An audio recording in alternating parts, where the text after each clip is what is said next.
ఉద్దర మాటలు చెప్పేటోళ్ళకు ఊపిరి ఆడకుండా చేసుట్లా హరీష్ రావును మించినోళ్ళే లేరు కావచ్చు తెలంగాణ రాజకీయాల. కుళ్ళు కుతంత్రాల ముచ్చట్లు చెప్పే కుత్కలు పడిపోయేటట్టు చేస్తాడు. ఆగో అట్లాంటిదే చేసిండ్రు సిద్దిపేటలో కాంగ్రెస్ మంత్రికి. చూడు ఏం జరిగిందో. మీరు గమనించాలి, 10 సంవత్సరాలు మనకు రేషన్ కార్డు ఇవ్వలేదు. మంత్రి గారు ఇట్లా అనుడితోనే అదే సభలో కూర్చొని ఉన్న హరీష్ రావుకు షిర్రున కోపం వచ్చింది. ఇక ఎట్లా సమాధానం ఇచ్చిన రోజు చూడుండ్రి.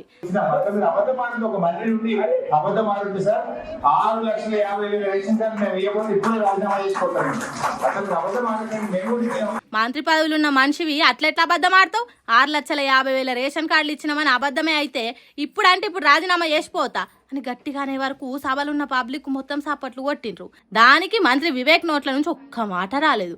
పబ్లిక్ సప్పట్లు కొడుతుండే వరకు కోపం వచ్చినట్టున్నది.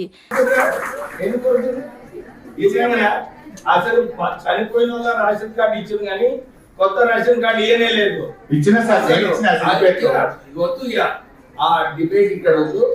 ఇచ్చినమని హరీష్ రావు గట్టిగా అంటుంటే కథ మొత్తం అడ్డం తిరిగేటట్టున్నదని దారి తప్పించేతానికి ఇప్పుడు ఆ డిబేట్ వద్దు అని చెప్పి చేతులెత్తేసిండు. ఇదంతా ఒక ఎత్తు అయితే పబ్లిక్ రేషన్ కార్డులు ఇచ్చే కార్యం చేస్తుంటే ఒక్క సర్కార్ మీద దుమ్మెత్తి పోసినంత పని చేసింది.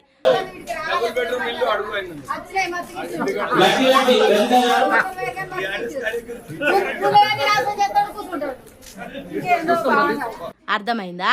రేషన్ కార్డు ఇచ్చుకుంటే హరీష్ రావు నీకు డబల్ బెడ్రూమ్ ఇచ్చిండో అడుగు అన్నట్టు మంత్రి వివేక్ ఇరుకున పెడదామని చూసిండు.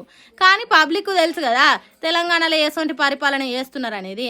అందుకే డబల్ బెడ్రూమ్లు మస్తుగా ఇచ్చిండ్రు.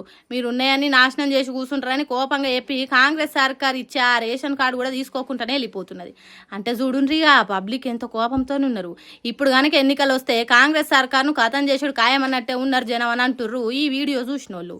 ఈ మంత్రి వివేక్ ఉన్న కాడు ఉండకుండా కూలిచ్చి తిట్టిపించుకున్నట్టు చేసుకున్నాడు అని అవుతున్నారట చాలా మంది వీడియో చూసి. ఏందో ఏమో పరి ఎటు అర్థం కాదు ఇలా కథలు. కాంగ్రెస్ సర్కార్లో దొంగలకు భయం లేకుండా పోయింది కావచ్చు. ఏకంగా గుంపు మేస్త్రి ఇంటికి కన్నం పెట్టిండ్రంటే వాళ్ళు ఎంతటి ధైర్యం కలిగిన దొంగలో చూడుండ్రి. ఒక్కటి కాదు 2 కాదు 76,000 దస్కరించుకొని తరలిపోయిండ్రట. వాళ్ళ ధైర్యంలో మన్ను పోస్తే గుంపు మేస్త్రి ఇంట్లో పైసలు ఎత్తుకపోయేంత కలేజా వాళ్ళకి ఎక్కడిది కావచ్చు. గుంపు మేస్త్రి అంటే గౌరవ మర్యాదలు లేకుంటే మాయ గాని కనీసం కాసింతనైనా భయం ఉండాలి కదా అని మీరు ఏదేదో ఊహించుకుంటుండ్రా. కానీ మీరు అనుకునే గుంపు మేస్త్రి ఇంట్లో కాదు ఈ దొంగలు పడ్డది. హైదరాబాద్ బోరవండ ఏరియాలున్న నేతాజీ నగర్లుండే సేనాపతి హరిబాబు అనే గుంపు మేస్త్రి ఇంట్లో పడ్డారు.